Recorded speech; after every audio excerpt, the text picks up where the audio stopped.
Oh, it's the end of the week, and we're talking about fight or flight. Don't go anywhere. Hey, gang, if you like coffee like we like coffee, like Squeaky Chair likes coffee, be sure to check out Blackout Coffee Company. Links in the description.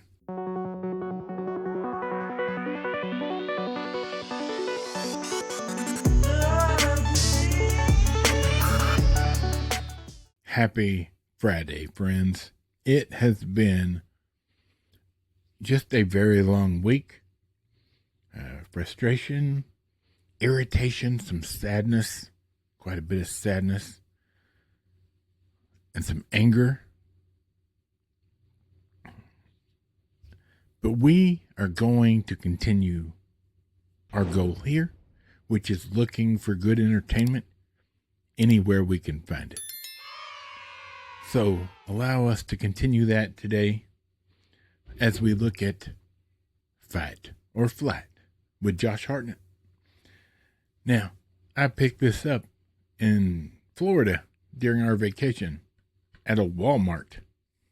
I didn't even really look at it. I just grabbed it because I was interested in this movie. I had seen the trailer and nothing else. I didn't know anything about it. I didn't think it did very well in the theater for whatever reason. Here at our theater, like, I rarely go to the movies anymore because they just play god-awful stuff for weeks and weeks. And anyway, it's too expensive, friends. $22 for a drink and something to eat, and that's not counting the ticket prices. But either way, so I got this, and nerdy wife and I sat down to watch it. Or she wasn't even really watching it, mind you. She was in the living room. I was watching it on Wednesday or Tuesday, whatever it was. But then she kind of got caught up in it, right? Because it's a pretty good movie with a couple of cons. But for the most part, nothing but pros here. Let's take a quick look at it. Fight or Flight, 2024, rated R, 1 hour and 42 minutes. A mercenary takes on the job of tracking down a target on a plane, but must protect that target when they're surrounded by people trying to kill both of them. I hate Internet Movie Database. Directed by James Madigan, written by Brooks McLaren, DJ Catrona, starring Josh Hartnett, Karithra Chandran, maybe, and Katie Sackhoff, and many other people. All right, well, let's get into it. First things first. The people that made this movie are the same team, if you will. What does it say exactly? The producers. Okay, it doesn't matter. The producers of John Wick made this. Who cares? All right, unless it's the writer and director, don't really care. That's just a way for them to get you to buy this movie. That had no reason. That had nothing to do with me buying this movie. I like Josh Hartnett. I like great action movies. Even the bubblegum ones, the fun ones, the silly ones, the blood and gore, like action. I love that. Love those movies. And I remembered the trailer being something like that, right? So basically what it is Josh Hartnett you really don't know what he is, other than he was some sort of special agent of some nature who's on the lam and's been hiding out for several years, but you don't know why. And he gets a call from his ex-girlfriend, who it looks like runs like the CIA or something. That's Katie Sackhoff. And she says, hey, look, if you can get on this plane, find this person, and the only thing we know about this person is that they're bleeding. If you can find them and get them here to me, San Francisco, when the plane lands, alive, I will give you your life back. That's how it starts. All right?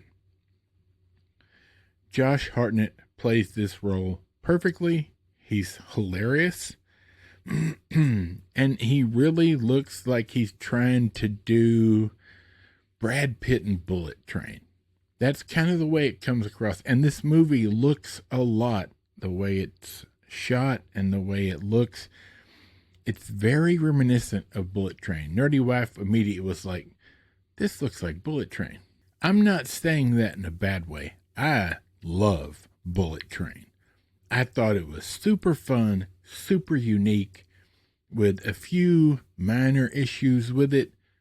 Overall, I would like to see like 4 or 5 sequels, as long as it's made by the same people with the same actors. Like, it just really was a fun bubblegum action movie, right? With a unique story. And this movie has a very unique story that you are not privy to, starting right off the bat. All right? So when I say it's reminiscent of Bullet Train, I mean that in a great way. It just comes across fun and unique, and all you know is he's supposed to find this person, protect this person, and get them through this plane ride. All right? And none of that is what it looks to be. Who's hired him is not what it seems to be. Who he was before is not what it seems to be. And slowly throughout this film, as he does find early in the film the person, but it was totally obvious who it was going to be right off the bat, like as soon as he got on the plane. And that's one of the cons. The storyline about the person that he's supposed to find and protect. That was the weak straw in this. It was almost like they wanted to add a little bit of messaging, and then they were like, no, I better not. But that being said, the rest of the movie, as it unfolds, all these boxes open up and you see the full picture, and it's perfect. It's super fun. It's crazy. Everything about it is interesting and nutters. And what it boils down being is basically a plane full of assassins looking for that person that he's trying to protect. So now it's not just about getting them to the destination safely. It's trying not to die in the process and trying not to let them die in the process. Well, everybody's trying to kill them.